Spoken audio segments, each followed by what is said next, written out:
sur le plateau télé officiel du MEDEF pour cette première journée de la rencontre des entrepreneurs, la REF de France 2023, qui fête sa 5e édition sous le thème de la transition et de toutes ces thématiques RSE, événement déterminant avec des interviews dont un premier invité qui doit sa réussite à ses innovations et au succès de ses marques que nous utilisons chaque jour. D'ailleurs, j'ai le plaisir d'accueillir Élodie Bernardi, directrice du développement durable et RSE de L'Oréal France. Bonjour Élodie. Bonjour. Élodie, est-ce qu'on peut revenir rapidement sur, bien sûr, l'histoire de L'Oréal, quelques chiffres et surtout son positionnement actuel? Bien sûr. Alors bon, L'Oréal, c'est vrai qu'on connaît très bien cette entreprise, mais on ne sait pas toujours ce qu'il y a derrière.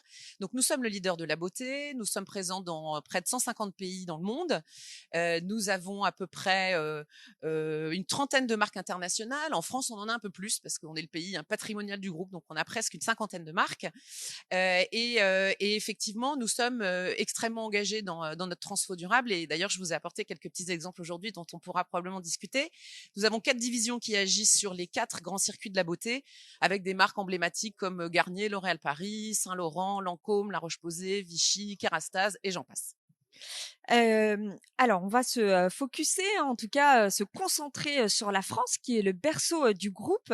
Qu'est-ce qui fait que votre rôle s'incarne dans un positionnement mondial en termes de transformation durable? Vous m'aviez confié avoir beaucoup de difficultés en termes d'harmonisation sur les diverses organisations mondiales. Mais c'est-à-dire que c'est toujours un exercice de style que d'adapter la stratégie d'un groupe à la réalité de son marché local. Sachant que la France est un pays très particulier aujourd'hui dans le monde, puisque on fait partie, malgré ce qu'on peut en penser, des pays quand même les plus matures sur ce sujet de la transfo durable. Et on a d'ailleurs un gouvernement qui légifère beaucoup et qui encadre cette transformation. Donc c'est vrai que nous, en France, on a, je dirais, 4 grandes priorités. La première, c'est décarboner, évidemment, notre activité. Donc avoir réduire notre impact sur le climat. La deuxième, c'est d'entrer dans un modèle circulaire, et c'est là où nos engagements packaging deviennent très très concrets. Le troisième sujet, c'est de transformer nos modèles de com, notamment nos récits publicitaires, pour en faire un outil vertueux de la transfo. Engager nos collaborateurs et notre écosystème, enfin, puisque voilà, sans nos clients, sans nos fournisseurs, sans les parties prenantes, on ne peut pas agir et on n'est pas visible. Alors, sur la question de l'harmonisation, justement, comment est-ce que vous jonglez d'un point de vue mondial? Alors, donc, nous, on a un programme de transformation durable qui s'appelle L'Oréal for the Future, qu'on a rendu public en 2020, qui nous engage jusqu'à 2030, avec 4 grands piliers. Le premier, c'est la décarbonation, donc c'est là où on se rejoint, avec une ambition effectivement d'atteindre le net zéro d'ici 2030. Le deuxième, c'est d'avoir un usage raisonné de l'eau dans nos procédés industriels, mais aussi dans la consommation qu'en font nos consommateurs à la maison, puisque quand on regarde la contribution des émissions de gaz à effet de serre de l'industrie cosmétique, presque 50% de ces émissions résident dans la phase d'usage de nos produits. Donc, c'est-à-dire l'eau que nos consommateurs vont utiliser pour rincer leurs produits sous la douche. Et par extension, l'énergie dont ils vont avoir besoin pour chauffer cette eau. Et enfin, le quatrième pilier, c'est sortir des ressources non renouvelables. Et effectivement, c'est là aussi où tout le sujet des ingrédients et des matériaux d'emballage s'incarne. Alors, on va revenir, puisque on a le temps, c'est important, sur L'Oréal for the Future. 4 piliers, 40 engagements. C'est un sujet qui prédomine chez vous. Mais moi, j'ai envie de savoir comment ça se traduit au quotidien, dans le concret, au sein de vos filiales. Alors, effectivement, nous, sur donc je vous ai donné un peu nos 4 priorités à la France. Donc sur la première, par exemple, la décarbonation, c'est vrai que nous, on a une action directe en fait sur nos sites. La France est le pays qui concentre le plus d'usines dans le monde pour L'Oréal. Par exemple, nous avons 11 usines. Donc on a aussi des centrales de distribution sur le sol français et évidemment nos sites administratifs. Et donc nous nous sommes engagés à ce que d'ici 2025, tous nos sites aient atteint la neutralité carbone, contribuent à la neutralité carbone.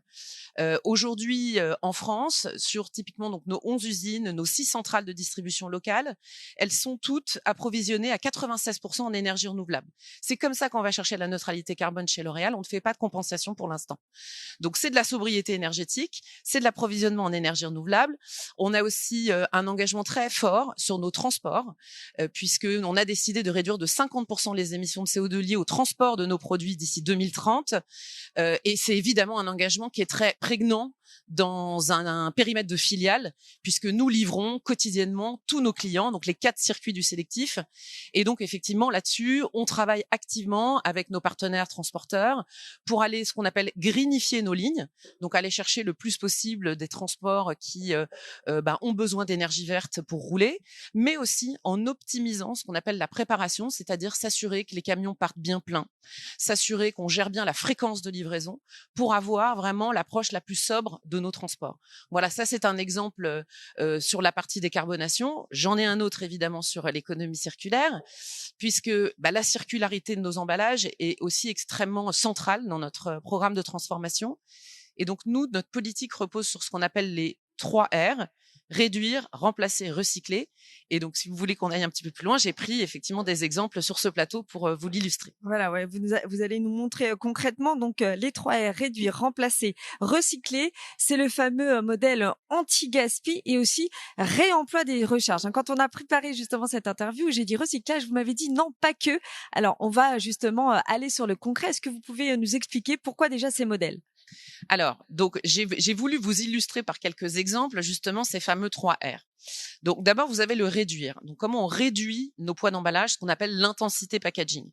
Bon, le premier, plus évident, c'est effectivement de réduire nos poids d'emballage. Donc, je vous ai amené l'exemple de Revitalife de L'Oréal Paris, qui est l'exemple de ce qu'on a pu faire sur nos pots en verre de soins de la peau, où nous avons réduit entre 10 et 15% ces poids de verre sur la plupart de nos gammes de soins de la peau. Mais c'est aussi le grand sujet de la recharge et notamment du réemploi que donc vous évoquiez, puisque pour nous, c'est vraiment ce qui va être la grande rupture du marché de la beauté dans les années à venir, c'est ce sujet de la recharge. Et pourquoi c'est si instrumental dans la réduction de notre intensité packaging? C'est que utiliser une recharge de shampoing comme celle de Kerastase, par exemple, que je vous ai apportée ici, c'est réduire de 80% le poids de plastique en utilisant cette recharge et en rechargeant ce flacon d'origine.